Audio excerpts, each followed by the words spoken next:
Thanks for coming over at this hour, Ted. Well, you were very insistent on the phone. I want you to work immediately on getting Elliot Carson a pardon. Les, you have to make up your mind and be sure.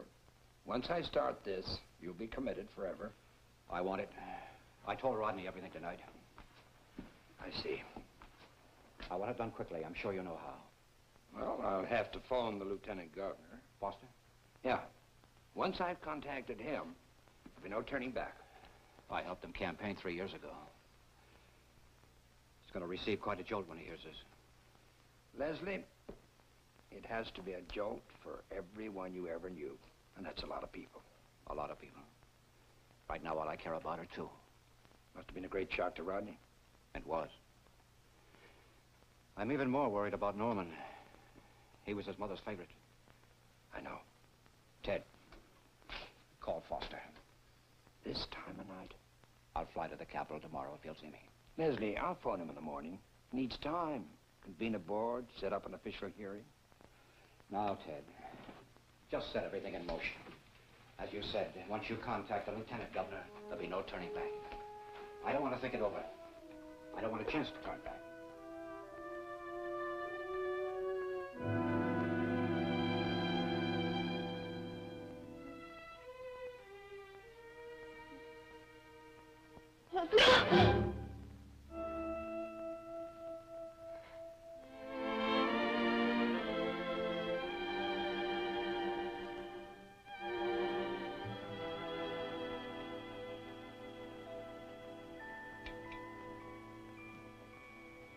Are you all right?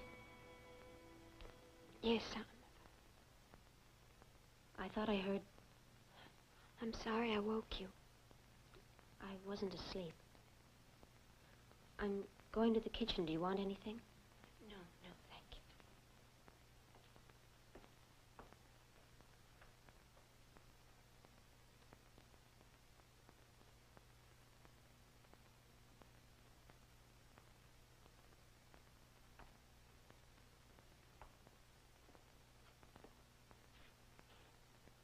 Sure you won't?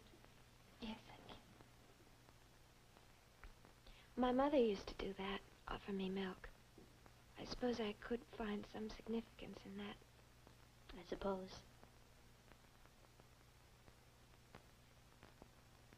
You know, I keep thinking back. So many things could have happened to change all this. We could have done so many things. If we could see ahead.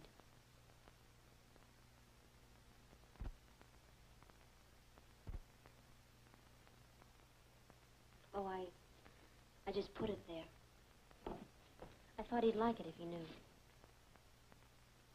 It's funny. All the while he was living here and I didn't feel the need of it. And all the while I was growing up, I had a picture of a father I never had.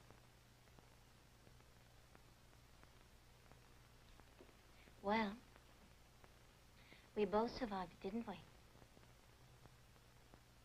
It's funny. I thought I knew you. We both grew up here. We went to the same school. We talked sometimes, but never really. Not like tonight. Surprising, isn't it?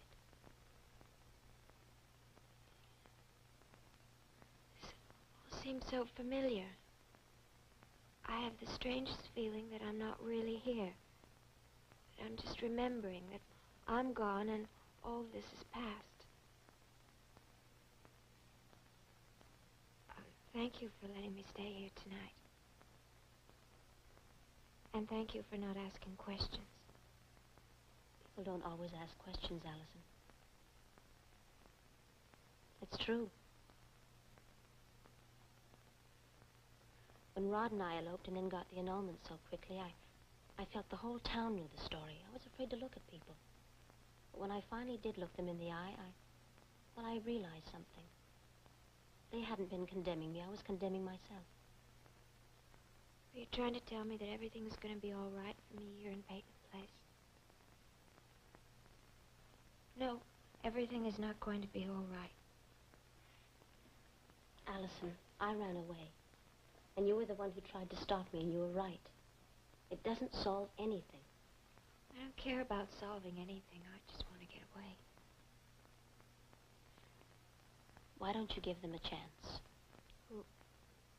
The town? You're not afraid of the town. What happened to 2 other people a long time ago doesn't change Allison Mackenzie. See, I'm not even Allison Mackenzie anymore. The name isn't real. But you are. Did we wake you?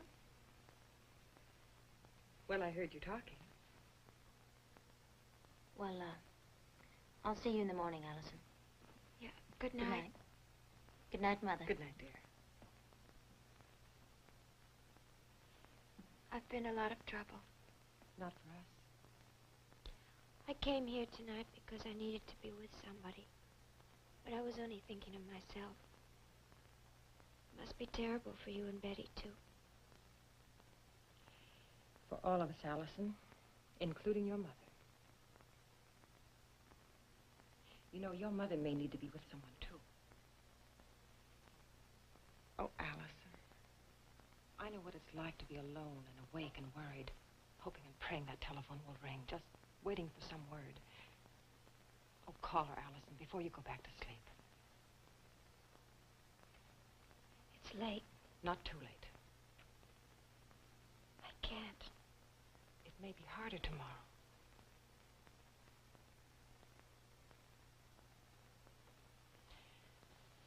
Well, is there anything I can get you? Good night, Allison. Good night. Sleep well.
Who is it? Who's there? Preview from the continuing story of Peyton Place. I thought you'd be pleased. Are you sure that's why you did it? To please me? Not to punish your mother? It'll never be the same for us around here. You realize that, don't you, Rod? You didn't tell Norman, did you? How are we going to tell him? Aren't you being a little unreasonable about this? Well, aren't you being a little ambivalent? Last night you were diagnosing me, today you're psychoanalyzing me. What next?